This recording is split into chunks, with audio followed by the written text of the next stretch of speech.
Hello friends, in this video I will discuss the parallelogram law of vector addition, and using it I will find out the sum of two vectors. While finding the sum of the two vectors, I will find out the magnitude of the resultant as well as the direction of the resultant vector. What is the resultant? The sum of two vectors A and B. तो यहाँ पे एक बार situation discuss कर लेते हैं. There are two vectors A and B whose magnitudes are small a and small b respectively. तो हमारे पास दो वेक्टर्स हैं a और b. तो वेक्टर a जो है इसका मैग्नीट्यूड हम यहाँ पे स्मॉल a से डिनोट कर रहे हैं, यानी कि इस एरो की लेंथ जो है that will be a.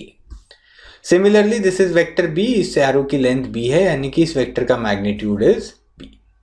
The angle between the two vectors is theta. तो दोनों वेक्टर्स के बीच में एंगल हमें दिया हुआ है. Find the sum of these two vectors. तो हमें इन दोनों वेक्टर्स का सम निकालना है, और वेक्टर्स को ऐड करने के लिए we can use parallelogram law of vector addition.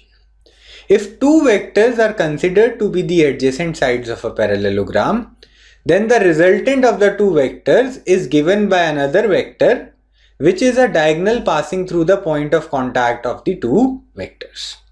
तो ये जो स्टेटमेंट है इसको थोड़ा समझ लेते हैं हम. यहाँ पे दो वेक्टर्स हैं a और b. इन दोनों वेक्टर्स को एडजेसेंट साइड लेते हुए हम एक पैरेललोग्राम बनाएंगे. तो a के सामने मैंने दोबारा a ड्रॉ कर दिया है. ये दोनों लाइंस पैरेलल भी हैं और इन दोनों लाइंस की लेंथ सेम है. और b के सामने मैं दोबारा b वेक्टर बना दूंगा. Again both these sides are parallel and equal in magnitude. तो अब ये जो फिगर बनी है दिस इज अ पैरेललोग्राम जिसमें ओरिजिनल वेक्टर्स a और b जो हैं they are adjacent sides of the parallelogram.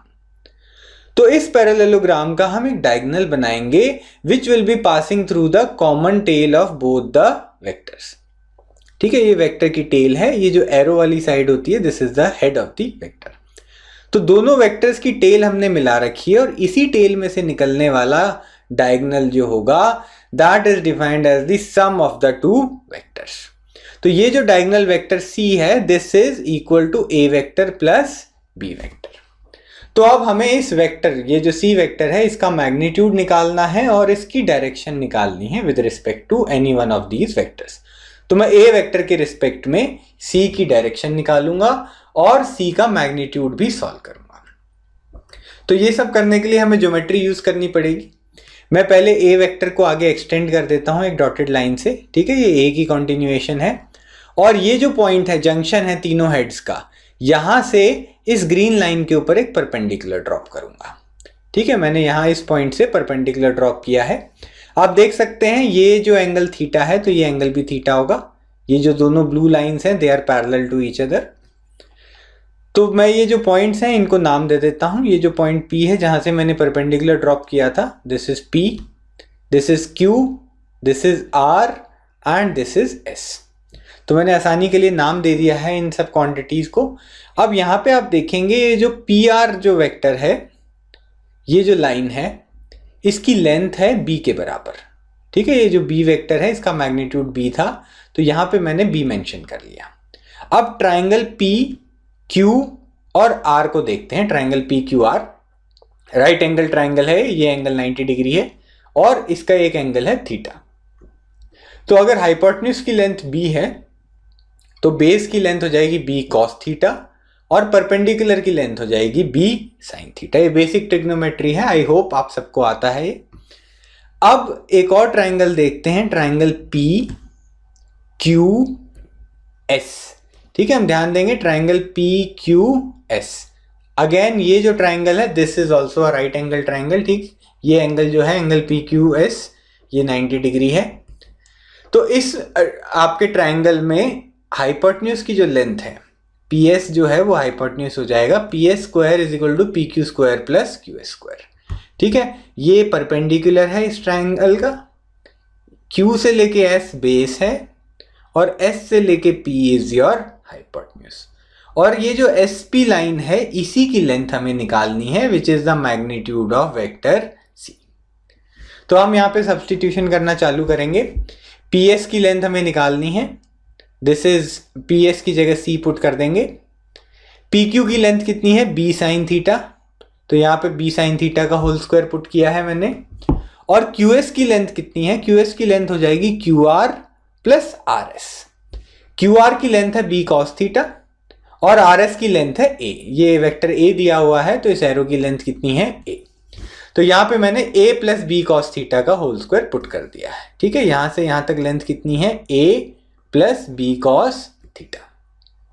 तो इन ब्रैकेट्स को ओपन कर लेंगे, C square will be equal to B square sine square theta plus a square plus B square cos square theta plus 2ab cos theta. ठीक है, मैंने a plus B whole square वाला formula use किया है यहाँ पे। अब आप देखेंगे यहाँ पे एक टर्म है B square sine square theta, दूसरी टर्म है B square cos square theta. इसमें से हम बी स्क्वायर को कॉमन ले सकते हैं, अंदर आ जाएगा sign square theta plus cos square theta. बाकी टर्म्स को मैंने टच नहीं किया है। अब ये जो क्वांटिटी है sign square theta plus cos square theta, ये ट्रिग्नोमेट्रिक आइडेंटिटी आपने पढ़ी होगी, इसकी वैल्यू होती 1।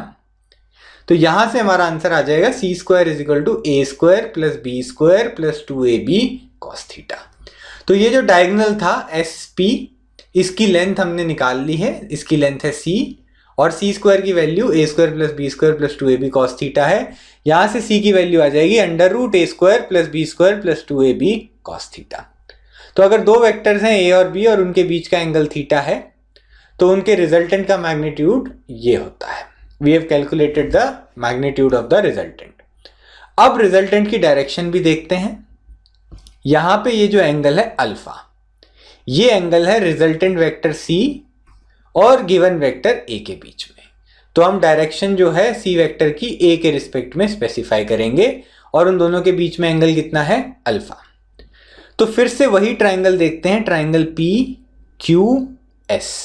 ये एक राइट एंगल ट्राइंगल है जिसमें परपेंडिकुलर की लेंथ कितनी है b साइन थीटा और बेस की लेंथ कितनी है a plus B cos theta. तो यहां से tan अल्फा आ जाएगा PQ अपॉन QS, यानी कि b sine theta divided by a plus B cos theta. QS की लेंथ है a plus B cos theta. तो यहां से हमारे पास दोनों रिजल्ट्स आ गए हैं, रिजल्टेंट का मैग्नीट्यूड और रिजल्टेंट वेक्टर की डायरेक्शन के लिए हमने एंगल अल्फा की वैल्यू इस इक्वेशन की मदद से निकाल ली है। तो ये दोनों रिजल्ट्स आप याद कर सकते हैं। These are very useful results and this will be the end of our discussion. If you found this video useful, do like it and share it with your friends. Please do not forget to subscribe to our channel. Thank you so much for watching.